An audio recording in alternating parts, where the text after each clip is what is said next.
이거는 내가 지지하는 후보와 상관없이 왠지 모르게 이 사람이 될 것 같은 뭐 좋을 수도 있고 나쁠 수도 있고 여러 가지 의미가 함축되어 있는데 당선 가능성에서는 여전히 문재인 후보가 우세합니다. 59.3% 그리고 안철수 후보가 28.2%, 홍준표 1.6 쭉 이렇게 되는데 지금 유태호 실장님 이 당선 가능성 그러니까 대통령으로 당선될 것 같은 여론조사 결과에는 왜 이런 유독 결과가 나오는 겁니까? 이게 제가 엊그제 말씀드렸던 것 같아요. 후행지표예요. 후행지표. 그러니까 지지율이 올라가는 거하고 이제 조금 뒤에 따라오는 지표거든요. 그러니까 이건 아직까지도 문재인 강세 현상이 나타나죠. 지지율의 차이보다 이게 이제 더 떨어진다는 거거든요. 이게 심리 게임입니다. 이런 게 사실은 전문가들하고 시민들하고 이거 왜 그 누구를 지지하십니까 말고요. 주위에서 뭐라고 하십니까? 이런 질문 문항도 있어요. 이게 참 미묘한 것인데 당선 가능성에 대한 답은 제가 볼 때 좀 좁혀질 거예요. 지금보다는 좁혀질 것이고 저것도 중요하죠. 그러니까 어떤 거냐면은 지금 안철수 후보 같은 경우에는 될 것 같으니까 뭐 보수 측이 밀어준다 이것도 있지 않습니까? 안 될 것 같으면은 뭐 홍준표 찍지 뭐 이런 식도 있는 거거든요. 그러니까 안 후보 입장에서는 저 지표를 관리하는 게 상당히 중요하죠. 이 여론조사 질문자들과 전문가들이 상당히 복잡한 사람의 심리를 파고들기 위해서 한마디만 더 하자면 후행지표에서 제일 좋게 보는 것은 약간 뒤지는 2등이 제일 좋아요. 왜냐하면은 1등 사람들은 약간 마음이 이제 이완되는 게 있거든요. 그러니까 조금 뒤지는 2등인 경우에는 아 나만 찍으면 되는구나 라는 걸 자극할 수 있기 때문에 그건 이제 제일 긍정적으로 봅니다. 이른바 직결이 있을 수도 있다. 지금은 조금 차이가 많죠. 지금은 뭐 1위와 2위의 차이가 워낙 많이 나니까. 두 번째 질문을 한번 물었습니다. 그러면 당선 가능성과 상관없이 여러 후보 중에서 왠지 모르게 끌리는 후보, 호감 가는 후보는 누굽니까? 시청자 여러분은 호감 가는 후보 있습니까? 그 결과 함께 보시죠. 대선 후보 호감도, 그래서 호감도라 핑크빛으로 저희가 좀 한번 색칠을 해봤습니다. 문재인 후보, 안철수 후보 호감도가 두 분 다 높습니다. 먼저 문재인 후보는 왠지 모르게 호감이 간다라고 응답하신 분들이 45.7%가 난 문재인 후보한테 호감이 간다 이렇게 말을 했습니다. 그런데 왠지 모르게 나는 문재인 후보한테 호감이 안 간다, 정이 안 간다 라고 답한 분도 36.4%나 되는군요. 안철수 후보에게 호감이 간다라고 답한 사람은 49.7%로 문재인 후보의 호감도보다는 조금 더 많습니다. 비호감도 안철수에게 왠지 모르게 호감이 안 간다는 28.7%. 홍준표 후보 한번 볼까요? 호감이 가지 않는다가 64.6%로 이 정도면 여론조사 수치상 압도적이다라고 말할 수 있는 건가요? 그렇죠. 네, 64.6. 뭐 호감이 간다도 16.0%나 됩니다. 유승민 후보 호감 간다 33.3, 호감이 안 간다 31.0, 심상정 호감 간다 37.2, 호감이 가지 않는다 28.6.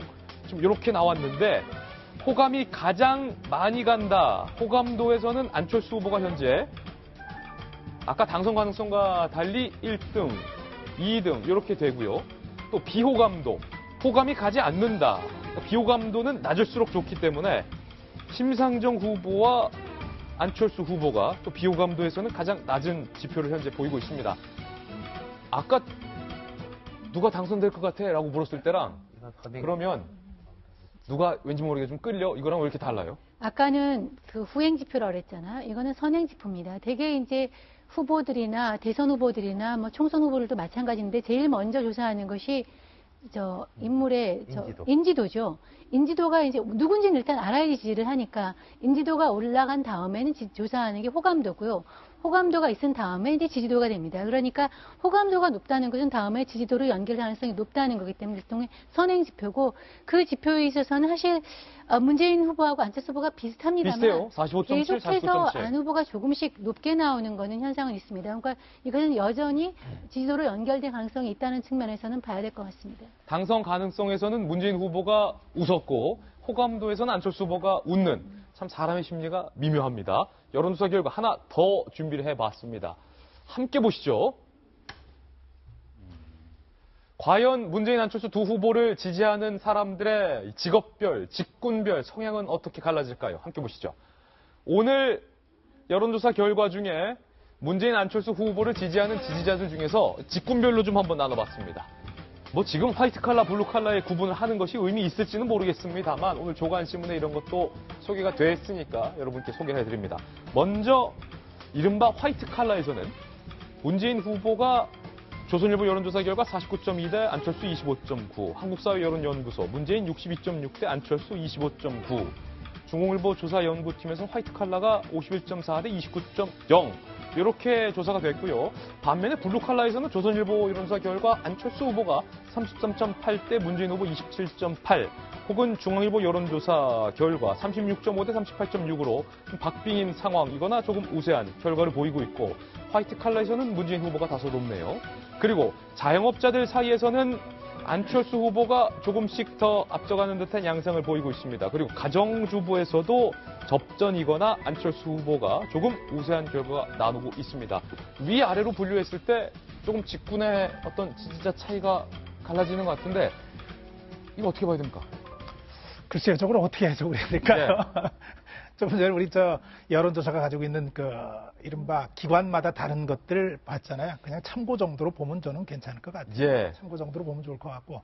다만, 지금 직군별로 차이가 있는 데서 가정주부 쪽에서는 보니까 계속 좀 높게 나오네요.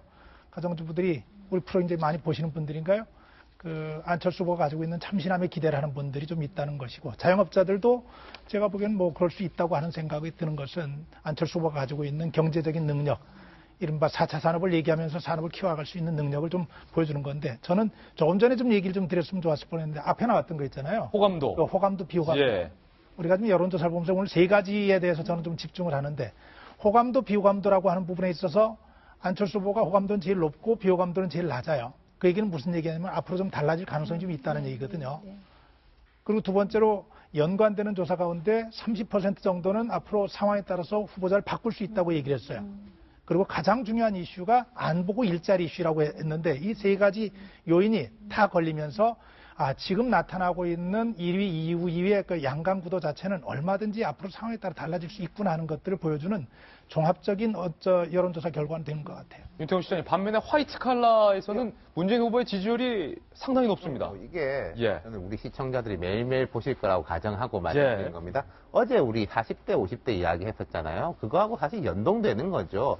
40대가 이제 직장인, 그리고 이제 어제 같은 경우 이야기했던 게 이제 대학을 나온 사람을 기준으로 좀 가정해서 말씀드렸지 않습니까? 그쪽하고 연동이 되는 것이고, 50대에서 강점은 50대 같은 경우는 직장에서 나오는 자영업자라든지 가정주부가 많겠죠. 그런 부분하고 연동된다. 어찌됐건 지금 문재인 후보는 진보층에서 강점이 있으니까 전략은 맞는 거예요. 왼쪽은 단단하니까 가운데로 가자고, 안철수 후보는 오히려 오른쪽에서 강점이 있으니까 또 나는 가운데로 가야 되겠다. 근데 두 사람은 결국 가운데서 만나고 충돌을 하게 되는 거죠. 그렇군요. 다양한 여론조사 결과까지 소개해드렸습니다.